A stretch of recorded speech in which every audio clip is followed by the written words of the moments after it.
දයාබර මිතුරු මිතුරිය ඔබ සැමට ප්‍රීතිමත් සවස් දවසක් ප්‍රාර්ථනා කරනවා. ඔබ දන්නවා අපි සෑම සතියකම ශුද්ධ ලියවිල්ල ඉතාමත් ගැඹුරින් අධ්‍යයනය කරනවා. ඒ විතරක් නෙමෙයි අපි විශේෂයෙන් අපිට උන්වහන්සේගේ මඟ පෙන්වීම ඇතුව දී තිබෙනා වූ ශුද්ධ පාඩම අපි ඉගෙන ගන්නවා. විශේෂයෙන් අපි සෑම කාර්තුවකම මේ ශුද්ධ ලියවිල්ලේ යම් පොතක් ඉතාමත් එක් පොතක් ඉතාමත් ගැඹුරුව ඉගෙන ගන්නවා. නැත්නම් ගැඹුරු දේවල් අපි කාර්තුවක් පුරාම ඉගෙන ගන්නවා. මේ කාර්තුව පුරාම අපි ඉගෙන ගන්නේ හේබ්‍රේව පොත අපේ ගැලවීමට බලපාන්නා වූ ප්‍රධානතම කාරණය. හේබ්‍රේව පොත තුල සඳහන් වෙනවා. ඉතින් ඒ නිසා අපි මේ සතියත් විශේෂිත වූ සතියක්. මොකද මේ සතිය අපි විශේෂිත වූ කාරණා කීපයක් අපි ඉගෙන ගත්තා. ඒ නිසා ඒ සියල්ල විශේෂයෙන් උන්වහන්සේ දැන් ස්වර්ගීය කරන්නා වූ සේවයට අදාළ වර්තමාන ගැලවීම සත්‍ය නැත්නම් ගැලවීමේ පණිවිඩය වර්තමාන සත්‍යයට අදාළ වෙන්නා වූ ඉතාමත් වැදගත් කාරණා කීපයක් අපි මේ සතිය පුරාම ඉගෙන ගත්තා. ස්වාමීන් වහන්සේගේ මඟ පෙන්වීම අපි ඉල්ලමු. අපි උන්වහන්සේට ඇත්තටම ණයගැති උන්වහන්සේට සිතුවන්ත වෙන්නට ඕන මේ ශුද්ධ සත්‍යතාවයන් අපට එල්දරව් කර දීම ගැන. මොකද මේ ශුද්ධ ලියවිල්ල අද බොහෝ දෙනෙකුට ගැලවීම වෙලා තිබෙනවා වගේම බොහෝ දෙනෙකුට අද විනාශී මාර්ගයේ බවට පත් වෙලා තිබෙනවා. ඔබට මතක ඇති උන්වහන්සේ ගැන උන්වහන්සේගේ කුඩා කාලේ ළමා කාලේ උන්වහන්සේව කැප කරන්න ගියා අතරේදී මේ අනාගත වාක්‍යම කිව්වා. උන්වහන්සේ නිසා බොහෝ දෙනෙකුගේ ගැලවීම පිණිස බොහෝ දෙනෙකුගේ වැටීම පිණිස උන්වහන්සේගේ පැමිණීම සිද්ධ වෙනවායි කියලා. ඒ වගේම තමයි දේව වචනයත් අපි හරියට ශුද්ධ ලියවිල්ලේ සත්‍යතාවයේ තේරුම් නොගත්තොත් සත්‍යතාවය හරියට ඉගෙනගෙන ඒ පිළිබඳව අපි හරියට ශුද්ධ ලියවිල්ල තුලින්ම අවබෝධ කර නොගත්තොත් ඒක අපේ ගැලවීම වගේම අපි හරියට ඉගෙන නොගත්තොත් ශුද්ධ සත්‍යතාවය හරියට තේරුම් නොගත්තොත් බොහෝ දෙනෙකුට ඒක විනාශයේ මාවතක් වෙන්නට යනවා. ඒ නිසා එසේ නොවන්නට නම් අපි ශුද්ධ ලියවිල්ලේ මේ ශුද්ධ සබත් පාඩම් ඉතාම ගැඹුරින් දැන ඉගෙනගෙන ඒ තුල හොදාකාරව ශුද්ධ සත්‍යතාවයේ තුල පිහිටා සිටින්න ඕන. ඒ වගේම අද ක්‍රිස්තියානිය තුල තිබෙනා වූ විශේෂ මතභේදාත්මක කාරණා පිළිබඳවත් අද පාඩම තුළින් අපි විශේෂයෙන් ඉගෙන ගන්නට යනවා. ඒ නිසා සියල්ලට මඟ පෙන්වන්නේ සියල්ලට අපිට සියල්ල අපට උගන්වන්නේ ශුද්ධාත්මයන් වහන්සේ. ඒ නිසා උන්වහන්සේ අපිට සූදානම් මුළු සත්‍ය කරා මඟ පෙන්වන්නට උන්වහන්සේගේ ආඥාවන්ට කීකරු වෙන දරුවන්ට යේසුස් වහන්සේම පොරොන්දු වෙලා තියෙනවා යහන් පොතේ මුළු සත්‍ය කරා මඟ පෙන්වන්නට. ඒ නිසා අපි උන්වහන්සේට අපේ ජීවිත මෙම මොහොතේදී බාර කරමු. උන්වහන්සේගේ මඟ පෙන්වීම ශුද්ධාත්ම බලය අපිට ඉල්ලමු. පළමුව උන්වහන්සේ මට උගන්වන්නට ඕන. ඊළඟට තමයි ඔබ උන්වහන්සේ මට දෙන දේ ඔබ ඉදිරියේ තමන්ට සූදානම් වෙන්න. නිසා උන්වහන්සේ ඉදිරියේ මම යටහත් පහත් 16ක් පමණයි උන්වහන්සේ දෙන දේ ඔබ ඉදිරියේ තමන්ට සූදානම් වෙනවා. ඒ නිසා අපි සීල් දනාම අපේ ජීවිතය යටත් කරලා ශුද්ධාත්මයන් වහන්සේට කියමු අපිට උගන්වන්නටයි කියලා. අසත්තුලවත් මා පාලනය කරන්නා වූ අදිරගම් කරදී පිරණි සවතවසේ ස්වාමියාණෙනි ස්තුති කරනවා ප්‍රශංසා කරනවා වහන්සේ අපිට දී තිබෙනා මේ ශුද්ධ ආලෝකය ගැන. ශුද්ධ පණිවිඩය ගැන ස්තුති පියාණනි. සබත් පාඩම ගැන ස්තුති. මේ පාඩම් තුළ වහන්සේ බොහෝ දේවල් අපට ගන්නවා. දැන් අපිට ශුද්ධාත්ම බලය අවශ්‍යයි මේ කාරණේ තේරුම් ගන්නට. ඔබ වහන්සේ නව ගිවිසුමක ප්‍රධාත්කාරය හැටියට අපේ අපකාරය හැටියට දැන් වහන්සේ ස්වර්ගීය කරන්නා වූ සේවය අපිට හරියාකාරව තේරුම් ගන්න ඕනේ ශුද්ධ පියාණනි. ඒ නිසා ඔබ වහන්සේ අපිට මේ ශුද්ධ පාඩම් දී තිබෙන්නේ පියාණනි වඩා අවබෝධයෙන් යුක්තව සබකමින් යුක්තව වහන්සේට නමස්කාර කරන්න පිණිස. ඒ නිසා දැන් ශුද්ධ පියාණනි ශුද්ධාත්ම බලය අපට අවශ්‍යයි. වහන්සේ පොරොන්දු වෙලා තියෙන පොරොන්දු ප්‍රකාරයට ශුද්ධාත්ම බලයෙන් අප පූර්ණවත් කරලා ඔබ වහන්සේ පළමුව මට උගන්වන්න පියාණනි. දෙවනුව පියාණනි වහන්සේ මා කතා කරනදී ආසන්නව රමණව සියල්ලන්ට තේරුම් ගන්නට ඔබ වහන්සේගේ කරුණාව ශුද්ධාත්ම බලය ඇසිටමින් ඔබ වහන්සේගේ බලවත් හසර මේ මොහොතේදී අපි සියලු දෙනා ජීවිත බාර කරන්නේ කැප කරන්නේ යේසුස් වහන්සේගේ අතිශයතුම ප්‍රේම නියුණා සාමයන්. ඒ සහෝදර සහෝදරිය අද දවසේදී අපි ඉගෙන ගන්න යන්නේ විශේෂයෙන් ඔබ වහන්සේ නව ගිවිසුමේ නැත්නම් අපි ජීවත් වෙනව මේ කාලය තුල මදහත් කාර්යයන් හැටියට අපේ මදහත් කාර්ය තනන් වහන්සේ හැටියට දැන් කරන්නා වූ සේවය පිළිබඳවත් ඒ වගේම පරණ ගිවිසුමට මොකද වුනේ කියන කාරණේ පිළිබඳවත් අපි විශේෂයෙන් මේ සතිය පුරාම ඉගෙන ගත්තා. ඒ පාඩමේ සාරාංශය අපි දැන් සාකච්ඡා කරන්න යනවා. අපි විශේෂයෙන් ඔබ ඉදිරියේ තබන මේ පාඩමේ ප්‍රධාන බයිබල් පාඩය අපිට හම්බෙන්නේ හේබ්‍රෙය පොතේ 8 වෙනි පරිච්ඡේදයේ 6 වෙනි පදේ. එතකොට ඔබට පේනවා ඇති උන්වහන්සේ තමයි නව ගිවිසුමේ මදහත්කාරයානෝ. නැත්නම් අපි කියන අපකාරයානෝ. දැන් ඒ කියන්නේ අපි කතා කරන්න ඉස්සෙල්ලා විශේෂයෙන් අපේ අවධානය යොමු කරන්න ඕන විශේෂිත වූ කාරණයකට. ඒ තමයි අපේ ප්‍රධාන බයිබල් පාඨය. මේ බයිබල් පාඨයේ විශේෂිත වූ කාරණයක් අපිට හම්බ වෙනවා. හේබ්‍රෙය පොතේ 8 වෙනි පරිච්ඡේදයේ 6 වෙනි පදයේ මෙන්න මේ ආකාරයෙන් කියනවා. නමුත් දැන් උන්වහන්සේ වඩා උතුම් පොරොන්දු පිට පිහිටවන ලද්දා වඩා හොඳ වූ ගිවිසුමක මදහත්කාර කෙනෙක්ව සිටින්නාseම උන්වහන්සේ වඩා උතුම් සේවයක් ලැබුවසේක. යේසුස් වහන්සේ ගැන කතා කරන්නේ. ඊළඟට කියන උන්වහන්සේ දැන් කරනා වූ සේවය ගැන.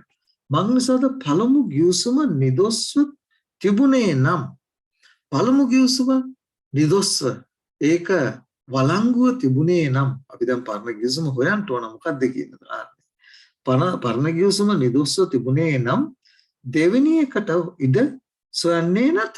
දැන් අපි දන්නවා ශුද්ධ ලියවිල්ල උනත් අපි දන්නවා පරණ ගිවිසුම තිබෙනවා අලුත් ගිවිසුම තිබෙනවා. දැන් ඔබට කල්පනා වෙන්න ඕන ඇයි මේ දේව වචනේ ගිවිසුම නැත්නම් පරණ ගිවිසුම සහ අලුත් ගිවිසුම වශයෙන් වෙන් කරලා තිබෙන්නේ කියන කාරණේ පරණ ගිවිසුම අපි දන්නවා ක්‍රිස්තුස් වහන්සේගේ පැමිණීම දක්වාම ඒ ගිවිසුම වළංගු වෙලා තුනේ ගිවිසුමට අදාළ කාරණා තමයි උත්පත්ති පොතේ සිට මලාකි පොත දක්වා අපිට හම්බෙන්නේ. ඊට පස්සේ උන්වහන්සේගේ පැමිණීම සමග මතෙව් පොතේ සිරිල් දරාපුර දක්වා අපිට හම්බෙනවා අලුත් ගිවිසුම. උන්වහන්සේ තුල ඒ ගිවිසුම පිහිටවුවා වූ ආකාරي අපිට ශුද්ධ ලියවිල්ල සාක්ෂි දරනවා.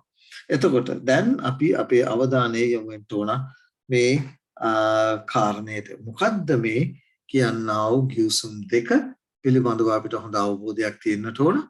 ඒ විතරක් නෙමෙයි මේ ගිවිසුමක් අපි දන්නවා ගිවිසුමක් කරන්ට නම් දෙපාර්ශවයක් හෝ ඊට වැඩි පාර්ශවයක් සිටින්න ඕන.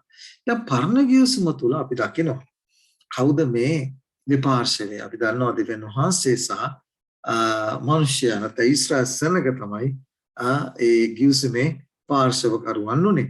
දැන් විශේෂයෙන් ඔබට පේනවා හේබ්‍රෙය පොතේ 7 වෙනි පරිච්ඡේදයේ 22 සහ 8 වෙනි පරිච්ඡේදයේ 6 ශුද්ධ පෞල් තමයි යේසුස් වහන්සේව හඳුන්වා දෙන්නේ වඩා හොඳ ගිවිසුමක අපකරු. මේ වචනේ ඊටම වැදගත්. ඒක වගේම පෞල් තුමා හඳුන්වනවා මදහත්කාරයන් හැටියට අපිට හඳුන්වනවා. එතකොට මේ කාරණා දෙකේම අර්ථයන් විශේෂයෙන් අපේ මේ අර්ථයන් වලට අපේ අවධානය යොමු කරන්න ඕන. ඒ මොනවා කරන්නත් අපි දැන් යන්නට ඕන මේ ගිවිසුම් දෙක පිළිබඳව අපේ අවධානය. පළමුව අපි යම් පරණ ගිවිසුමට. දැන් ඔබ දකිනවා මේ ඊශ්‍රායල් සෙනග සමග දෙවියන් වහන්සේ කොයි ආකාරයෙන්ද මේ ගිවිසුමට ඇතුල් වුණේ නැත්නම් මේ ගිවිසුම් ගත වුණේ. අපි පැහැදිලිව දකින්න දෙයක් තමයි මිශ්‍ර දේශයෙන් ඊශ්‍රායල් සෙනගව ඒ වහලුන් ඇතුළේ ජීවත් වෙන අවස්ථාවේදී ඔවුන් මේ වහල් මවින් මුදවාගෙන මොකද ගෙනාව සීනයි කන්දරට ගෙනල්ලා තමයි මේ ගිවිසුමට අපි දන්නවා දෙවියන් වහන්සේ ඊශ්‍රායල් සෙනග සමග ඇතුල් වුණේ. දැන් මේ ගිවිසුමට ඇතුල් වෙනකොට ඔබ දන්නවා සෑම ගිවිසුමකටම අපි කියනවා ඇග්‍රීමන්ට් එකක් කියලා. අපි නැත්තම් ඒකට අපිට තේරෙන භාෂාවනේ ඒක. එතකොට ඒ ඕනෑම ගිවිසුමකට නීතියක් තියෙනවා, ව්‍යවස්ථාවක් තියෙනවා. දැන් මේක තමයි අත කිතුණු අය සමහර කිතුණුවන් පටලගෙන ඉන්නේ. ඒ කියන්නේ මම කිව්වේ ශුද්ධ ලියවිල්ල අපි හරියට තේරුම් නොගත්තොත් මතක තියාගන්න ඕන අපි මුලාවේ ජීවත් වෙන්නේ.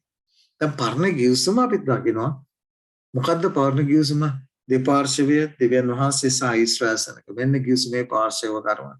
දෙවියන් වහන්සේ සහ ඊශ්‍රායල් සෙනග තමයි ගිවිසුමේ පාර්ශව කරවන. ඒසක ගිවිසුම මොකද්ද මේ ඇති කරගන්න හදන ගිවිසුම? දෙවියන් වහන්සේ අපි දකිනවා මොසෙස් ඊශ්‍රායල් සෙනගව මොසෙස්ගේ නායකත්වයට ගෙනල්ලා සීනයි කන්දට ගෙනල්ලා සීනයි කන්ද ළඟදී දෙවියන් වහන්සේ ඉදිරියේ දෙවියන් වහන්සේ ඊශ්‍රායල් සෙනග සමග ගිවිසුම් ගත වෙනවා. එතකොට ගිවිසුමට පොරොන්දු තියෙනවා. අපි පැහැදිලිව තේරුම් ගන්න ඕන මේ කාරණා. මේ කාරණා අපි හරියට ලියාගත්තොත් තමයි ශුද්ධ ලියවිල්ලේ කතා කරන්නා වූ ශුද්ධ පෞල් තුමා කතා කරන්නා වූ දේ අපිට තේරෙන්නේ. දැන් මොනවද උන්වහන්සේට අවශ්‍ය වුනේ? උන්වහන්සේට අවශ්‍ය වෙනවා ඊශ්‍රායල් සෙනගව එක්ක ගිවිසුම් ගත වෙලා ඊශ්‍රායල් සෙනගට උන්වහන්සේ ඔවුන්ගේ දිව්‍යන් වහන්සේ වෙන්න ඔවුන් උන්වහන්සේගේ සෙනඟ බවට පත් කරගන්න උන්වහන්සේට පුදුමාකාර ආශාවක් ඕනෑකමක් තිබුණා. එහෙම කරන්ට ඒක තමයි ගිවිසුම, ඒ බැඳීම. එතකොට ඒ ගිවිසුම්ගත වෙන්නව අතරේදී එතන ඒ ගිවිසුමේ සාර්ථකත්වය, සඵලත්වය රඳා පැවතුනේ නීතිය මත. ගිවිසුමේ ඒ පොරොන්දු, දැන් ගිවිසුමක අපි දන්නවා පොරොන්දු තියෙනවා. ඒ දෙවියන් වහන්සේ පැහැදිලිව පොරොන්දු ගිවිසුමේ අපිට හම්බ වෙනවා පොරොන්දු පැහැදිලිව දුන්නා. පොරොන්දු වලට කීකරුණොත් ගිවිසුමේ පොරොන්දු වල ආශිර්වාද ඊශ්‍රායල් සනග භුක්ති විඳින බව. ඒ ගිවිසුම කඩකළොත් ඔවුන්ට ලැබෙනා වූ ශාපය දෙවියන් වහන්සේ නියම කර තිබුණා. පරණ ගිවිසුමේ. එතකොට පේනවා ඇති ඔබට. එතකොට මේ කීකරු වීම සහ කීකරු වීම රඳා පැවතුනේ ගිවිසුමේ නීති රීති මත. එතකොට පරණ ගිවිසුම තුළ අපි දකිනවා ඒ ගිවිසුමේ ගල් ලෑලි දෙක කියලා හඳුන්වන්නේ. ගිවිසුමේ සාර්ථකත්වයේ සහ අසාර්ථකත්වයේ තීරණය වුණේ ඊශ්‍රායල් සනග ඒ දසාඥා පනතට කීකරු වීම මත. මෙන්න මේ කාරණා අද බොහෝ අය දන්නේ නැහැ. පරණ ගිවිසුම ඔහේ කියවනවා. අලුත් ගිවිසුම ඔහේ කියවනවා. සුදෝ පවුල් තමන්ගේ ලියවිලි ඔහේ කියවලා තමන්ට මනසට දැනෙන දේ, තමන් දකින දේ, තමන්ට ඇහෙන දේ ඔහේ තේරුම් ගන්නවා. මෙහෙම බෑ සුදු ලියවිලි තේරුම් ගන්න. සුදු ලියවිලි ලියා තිබුණ දේ අපි පවුල් තමන් බොහෝ ගැඹුරු දේවල් ලියා තිබෙනවා. සුදු පවුල් තමන් ලියා තිබුණ දේවල් පරණ ගිවිසුම තුලින් අපි හරියට තේරුම් ගන්නවා. දැන් ඔබට පේනවා ඇති. ඔබ පැහැදිලිව තේරුම් ගත යන්න. ඔබ තේරුම් ගන්න අවශ්‍යයි මේ කාරණා. පරණ ගිවිසුම තුල දෙවියන් වහන්සේ සහ ඊශ්‍රායල් සනග වෙන්න පාර්ශවකරුවන් දෙන්න. එතකොට ඒ ගිවිසුමේ පොරොන්දු තිබුණා. ඒ ආශිර්වාද තිබුණා. ප්‍රතිලාභ සහ වරප්‍රසාද තිබුණා. දෙවියන් වහන්සේ පොරොන්දු දුන්නා. මේ ආශිර්වාද මේ ප්‍රතිලාභ නුඹලා ලබන්න යනවා. ගිවිසුම ආරක්ෂා කළොත්. එතකොට ආරක්ෂා කිරීම සහ කීකරුකම සහ කීකරුකම රඳා තිබුණේ ගිවිසුමේ නීතිය මත. මොකක්ද මේ නීතිය? දසාඥා පනත අපිට හම්බ වෙනවා ගිවිසුමේ නීතිය දුන්නා. එතකොට මේ දසාඥා පනත තමයි ගිවිසුමේ ලෑලි දෙක. එතකොට ඒ හා සම්බන්ධව අපි දන්නවා ඊශ්‍රායල් සනගට මේ ගිවිසුමට නිරතුරුවම ඔවුන්ව බැඳ තබා ගන්නට මේ ගිවිසුම තුළ බොහෝ දේවල් අඩංගු වෙනවා. දැන් අපි දකිනවනේ අපි ඉගෙන ගත්තනේ ඒ අඩංගු වෙන දේවල්. එතකොට ගිවිසුමේ නීති දෙක පරණ ගිවිසුමේ ගිවිසුමේ ලෑලි දෙක නැත්තම් නීතිය තමයි මොකද්ද? දිව්‍ය ව්‍යවස්ථාව. උන්වහන්සේගේ ඇඟිල්ලෙන් ලියලා ව්‍යවස්ථාව. මේ ව්‍යවස්ථාවට කීකරු වීම තමයි ඊශ්‍රායල් සනගෙන් දෙවියන් වහන්සේ බලාපොරොත්තු. එතකොට මේ දෙවියන් වහන්සේත් එක්ක මේ සම්බන්ධතාවය සඳහා ඔවුන්ට දුන්නා ඔවුන්ව මෙහෙවීම සඳහා. ඒ ගිවිසුමට කීකරු වීමට ඊශ්‍රායල් සනගව මෙහෙවීම සඳහා විශේෂිත වූ ගෝත්‍රයක් උන්වහන්සේ තෝරගත්තා. ඒ තමයි ලෙවි ගෝත්‍රය. එතකොට මේ ලෙවි ගෝත්‍රයට දුන්නා මොකද්ද? ව්‍යවස්ථාවක් දුන්නා. පූජක ව්‍යවස්ථාවක් දුන්නා. සුදෝ පවුල් තුම අලුත් ගිවිසුමේ ගැන කතා කරනවද? ඔව්. මේක තමයි මම ඒකනේ කිව්වේ. අද ගොඩාක් අය මේවා පටලගෙන ඉන්නේ. මේවා හරියට තීරුම් බේරුම් කරලා හරියට ලියහා ගන්න ඕන. ලියහා ගත්තාම තමයි ඔබට මේ සුදු ලියවිලි ලියා තිබෙන දේ තේරෙන්නේ. මම ඔබගේ අවධානය යොමු කරන්නට කැමති හේබ්‍රෙය පොතේ 7 වෙනි පරිච්ඡේදයේ 11 වෙනි පදේ බලන්න මොනවද කියන්නේ කියලා සුදු පවුල් තුම. ඉදින් ලෙවිගේ පූජකකමෙන් සම්පූර්ණකම පැමිණේ නම් ලෙවි ගෝත්‍රය තෝරගත්ත උන්වහන්සේ පූජකකම් කරන්නට මොනවද? ගිවිසුමට කීකරු වෙන්න, ගිවිසුමේ නීති වලට නැත්තම් මේ උන්වහන්සේගේ දසාඥා පනතට ගිවිසුමේ නීතියේ ඒ නීතියට කීකරු වෙන පිණිස පූජක පැලැන්තියක් උන්වහන්සේ අපත් කරලා ඒ පූජක පැලැන්තියට නීති රීති දුන්නා. දැන් බලන්න එතන සුද්ධෝ පාල්තුමා කොච්චර ලස්සනට විස්තර කරනවද කියලා. සම්පූර්ණකම පැමිණේ නම් මක්නිසාද ඒ සම්බන්ධව සෙනග ව්‍යවස්ථාව ලැබුවෝය. මොනවා සම්බන්ධ ව්‍යවස්ථාවද? ඉදින් ලෙවිගේ පූජකකමෙන් සම්පූර්ණකම පැමිණේ නම් පූජකකම පිණිස දුන්නා ව්‍යවස්ථාව. බලන්න මේ සුදෝ පවුල්තුමා කතා කරන්නා වූ මේ සුදෝ පවුල්තුමා ලියා තියෙන පොත්වල මේ පූජකකම පිළිබඳ ව්‍යවස්ථාව සුදෝ පවුල්තුමා කතා කරනවා.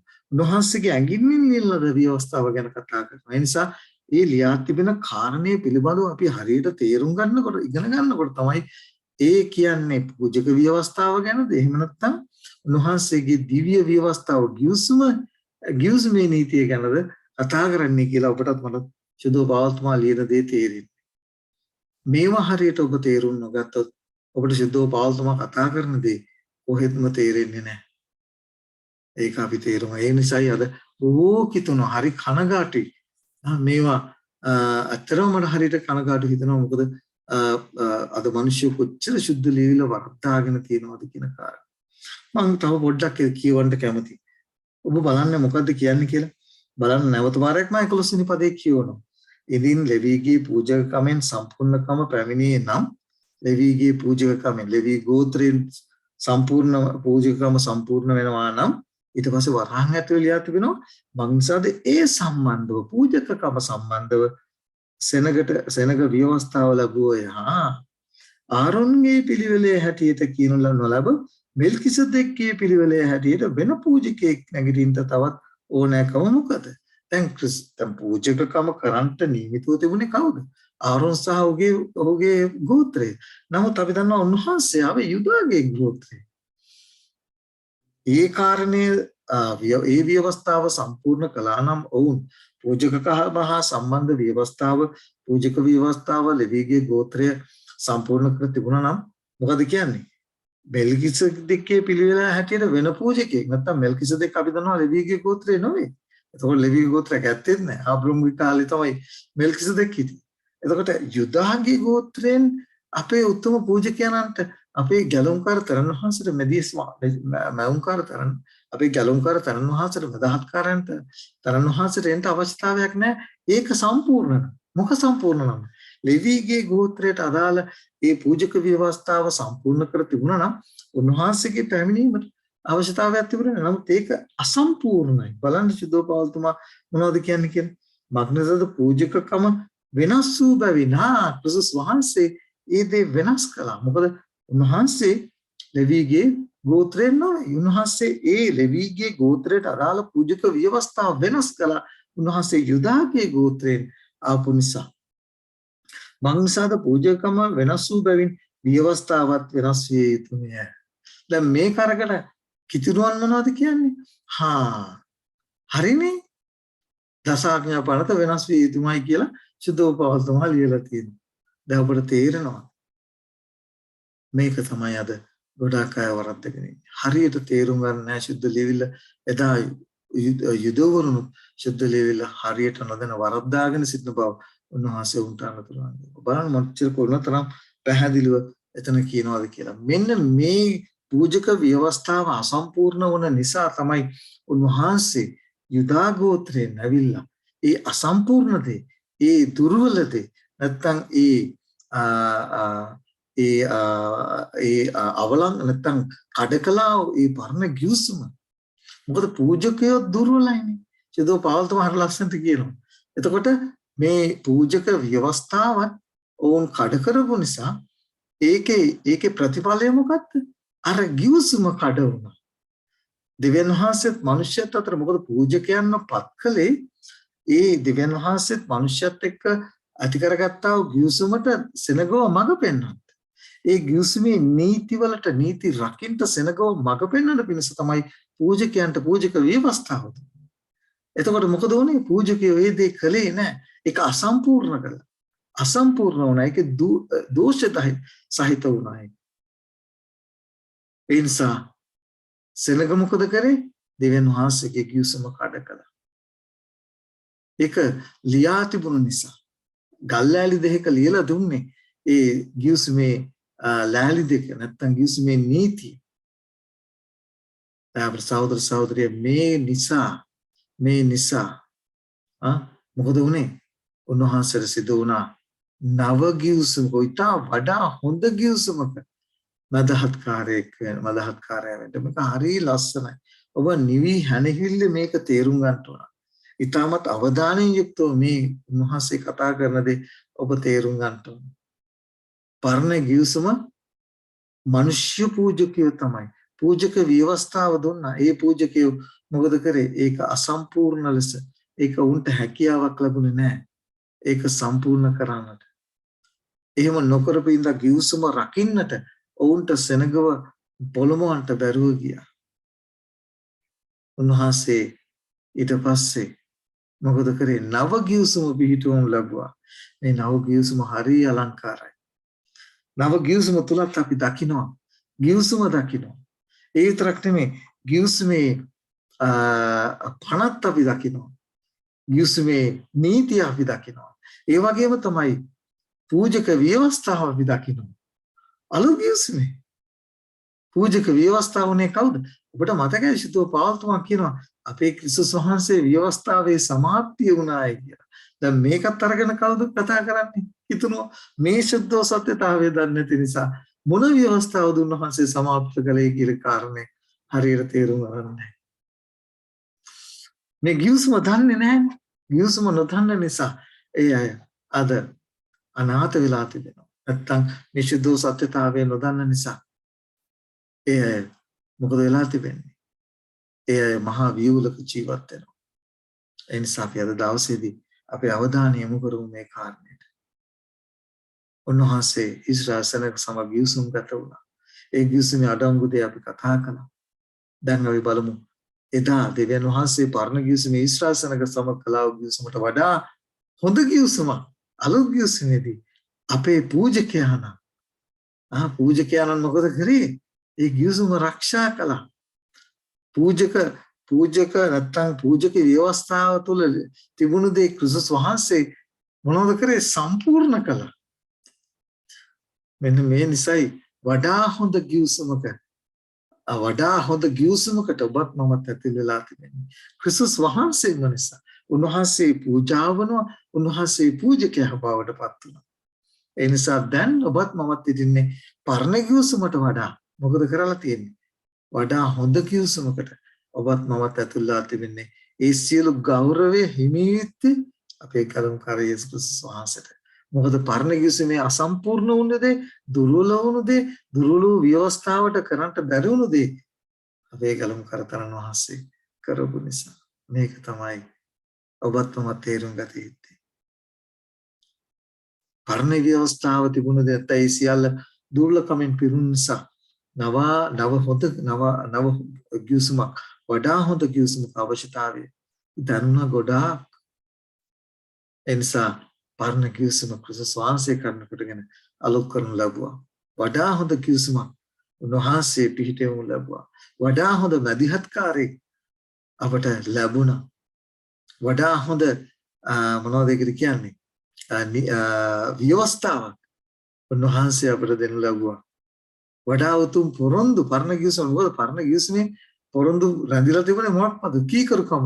අපේ ගැලුම්කර තරණ වහන්සේ ඒ කීකරුකම උන්වහන්සේ සම්පූර්ණ කරලා ඒ වඩා උතුම් පොරොන්දු ඔබටත් මටත් ලබා දීලා තිබෙනවා.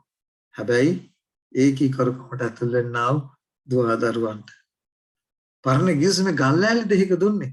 නමුත් අලුත් ගිවිසුම ඔබගේ මගේ සිතේ ලියලා තිබෙනවා උන්වහන්සේ. මේ කාරණා අපි තේරුම් ගන්නකොට මේ සංකීර්ණ දේ ඔබ ඉදිරියේ සරලව ඔබ ඉදිරියේ තබුවා උන්වහන්සේගේ කරුණාව මඟ පෙන්වීම ඇතුව.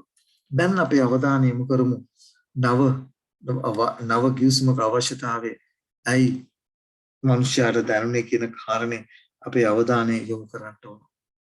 මේ ප්‍රපෝතේ 7 වෙනි පරිච්ඡේදයේ 18 වෙනි පදයේ කියනවා මෙසේ ව්‍යවස්ථාව කරනකොටගෙන කිසිවෙක් සම්පූර්ණ නොවූ බැයි නුඹට පේනවද?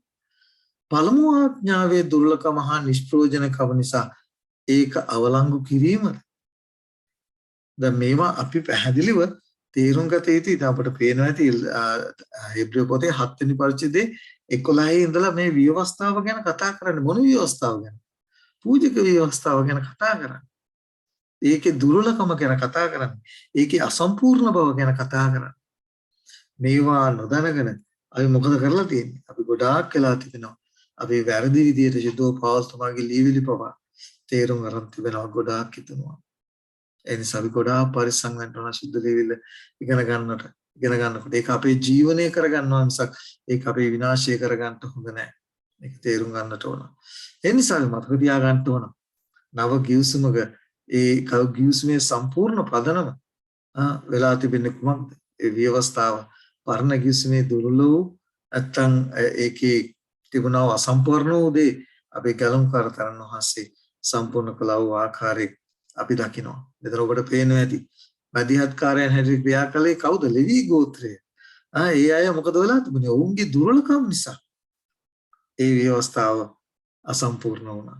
ඔවුන්ගේ දුර්වලකම් නිසා මිනිසයා නැත්නම් ඊශ්වර සෙනග දෙවියන් වහන්සේත් එක්ක කළා වූ ඒ ගිවිසුමේ ලෑලි දෙකේ නැත්නම් ඒ ගිවිසුමේ නීති ඔවුන් කඩ කරනු ලැබුවා. මොකද පූජකයා නැත්නම් ඒ දුර්ලකමෙන් පිරුණා වූ මිනිසයන්ට බැරි වුණා.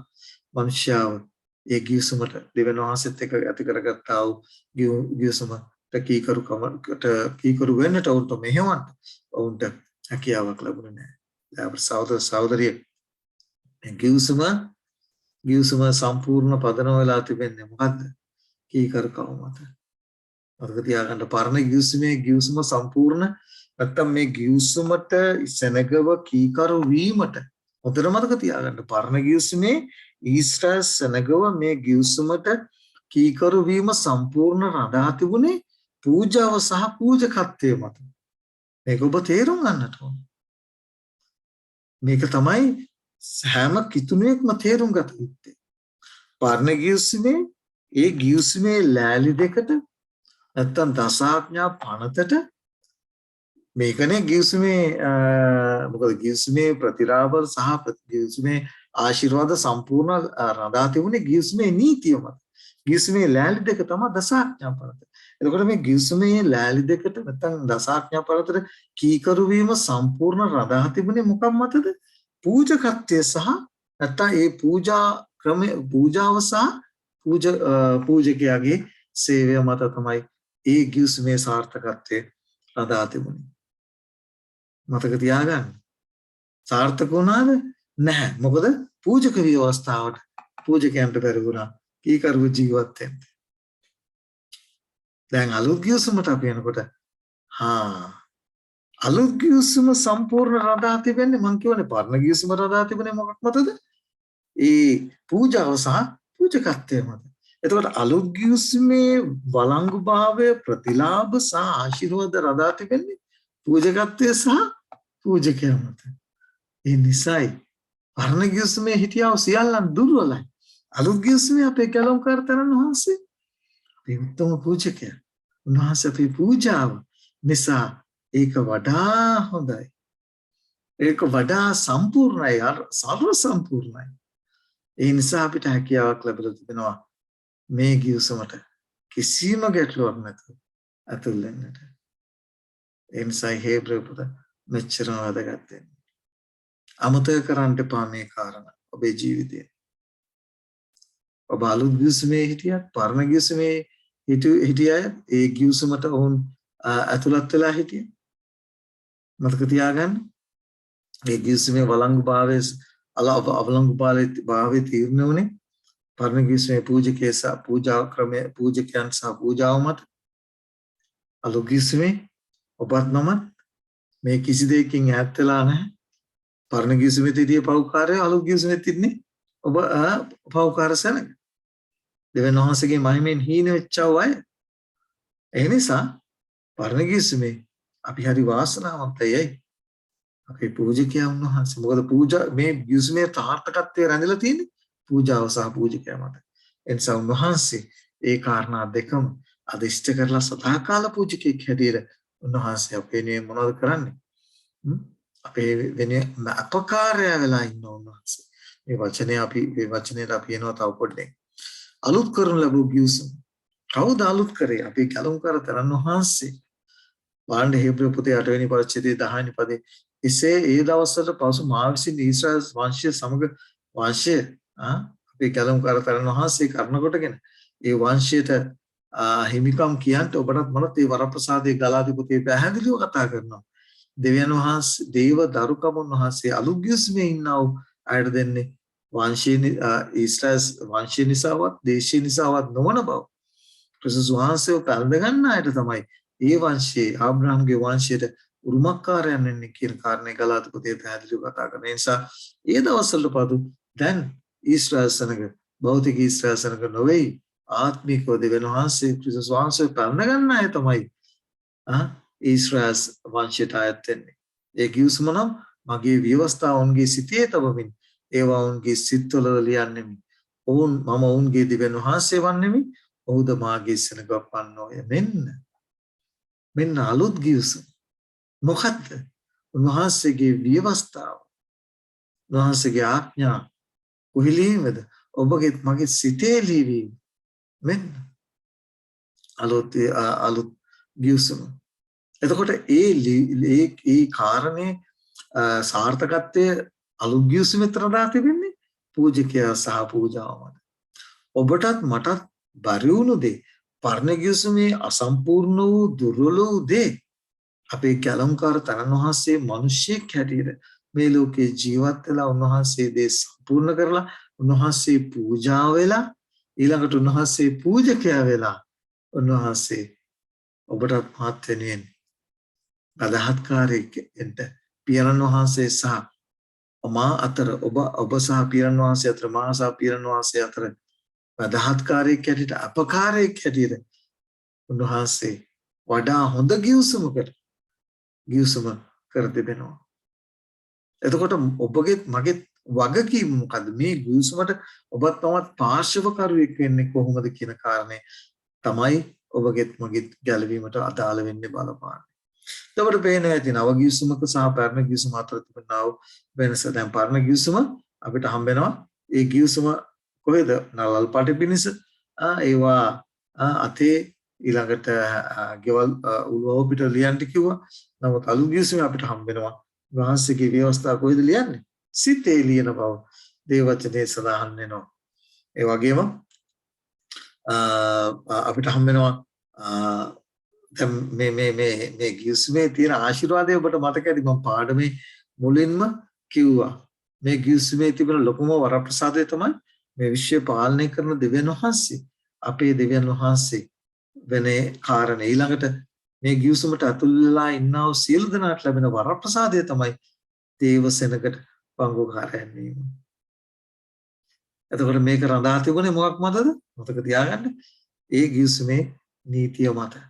පරණ ගිවිසුමේ නීතියත් එකයි අලුත් ගිවිසුමේ නීතියත් එකමයි. වෙනස් වුණේ මොකද්ද?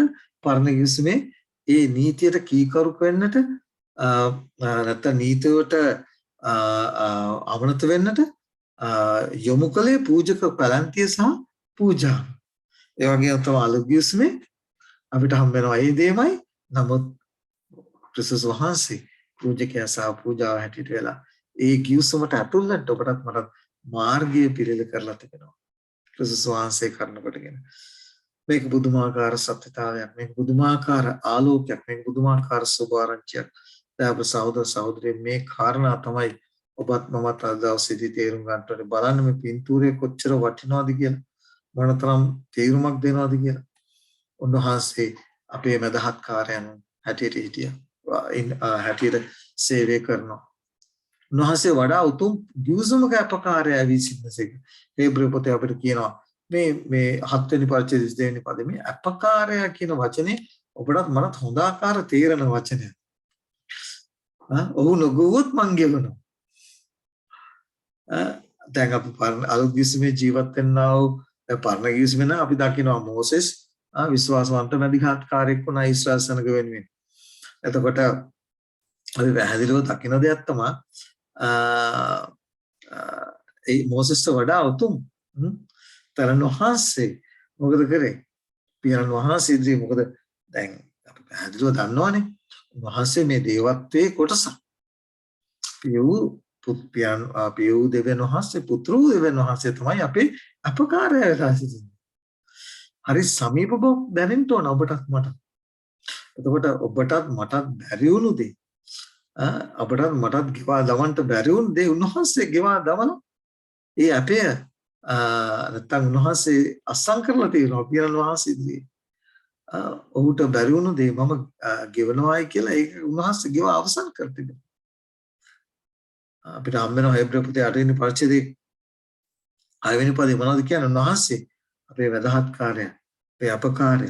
ඒ විතරක් නෙමෙයි උන්වහන්සේ විතර මූර්තිය කියන වචනේ පාවිච්චි කරලා තිබෙනවා. දෙවියන් වහන්සේගේ වචනේ මූර්තිය බව උන්වහන්සේ දෙවියන් වහන්සේගේ මහිමේ බව අපිට දේව වචනේ පැහැදිලිවම යොහන් පොතේ 1 වෙනි පරිච්ඡේදය 14 පදේ කියනවා. තවද වාක්‍යano මාංශවත්ති කරුණාවෙන් සත්‍යයෙන් දපවතරී වාසය කළසේක දෙවියන් වහන්සේගේ මහිමය අපි ක්‍රිස්තුස් වහන්සේ තුළින් දැක්කා. මොනතරම් ආශිර්වාදයක්, මොනතරම් භාග්‍යවත් සෙනගත් ඔබත් මම මේ කාරණේ අපි පැහැදිලිවම දකින දෙයක්.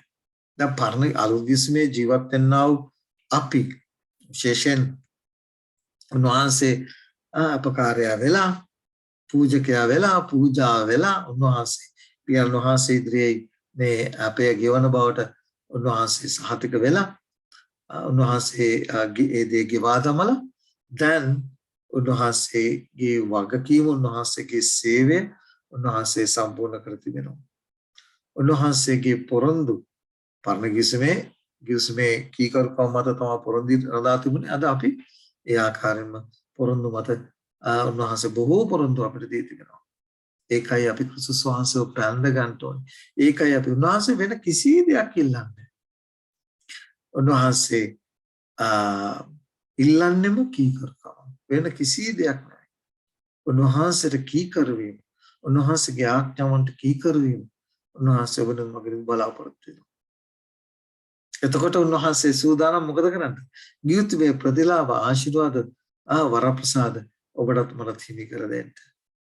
උන්වහන්සේ ඔබෙන් මගෙන් කීකරුකම ඉල්ලන්නේ. මොකද ඔබට මට කළ නොහැකි දේ තමයි උන්වහන්සේ සම්පූර්ණ කළේ.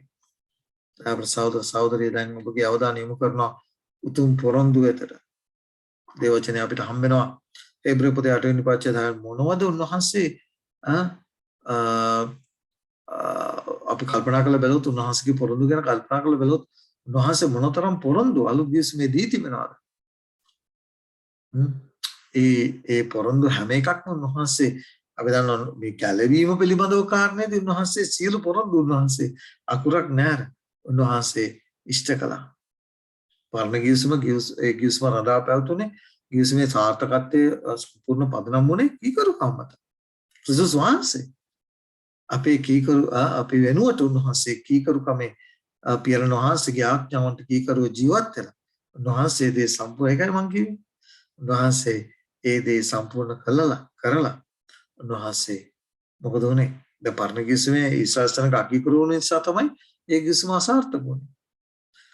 එනිසා ක්‍රිස්තුස් වහන්සේ එහෙම නෙමෙයි. උන්වහන්සේ සම්පූර්ණ කළ මනුෂ්‍යයට බැරි වුණු දේ උන්වහන්සේ සම්පූර්ණ කරලා පියරණ වහන්සේ ඉදිරියේ අපකාරයේ ප්‍රදාත්කාරී කළා සිටිනවා. ඒ ගිවිසුම පොරොන්දු උරුම කරගන්න උන්වහන්සේ අද ඔබට මට ආරාධනා කරනවා. බලන්න මෙතන කියනවා සදාකාලික ගිවිසුම පැරණි වෙන්න පුළුවන් හෝ වේවා අල් නව ගිවිසුම හෝ වේවා මේ සියල්ල රඳා තිබෙන්නේ උන්වහන්සේගේ ආඥාවන්ට අංග සම්පූර්ණ කීකරුකම මත.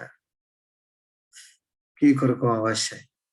එනිසා කීකරු වෙන තරත්තර දෙවියන් වහන්සේ ආශිර්වාද කරන්න බලාගෙන ඉන්නවා. මොනවා කරනකොටද? පරණ ගිවිසුමේ මොනවද උනේ? පූජාව සහ පූජකයන් කරනකොට කියන්නේ.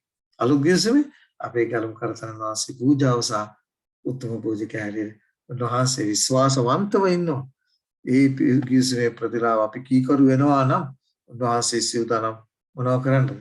අපට ඒ ගිවිසුමේ වරප්‍රසාද ප්‍රතිලාභ ලබා උතුම් කර දෙන්න. අපි දකිනවා දැන් අලුත්සිතක්.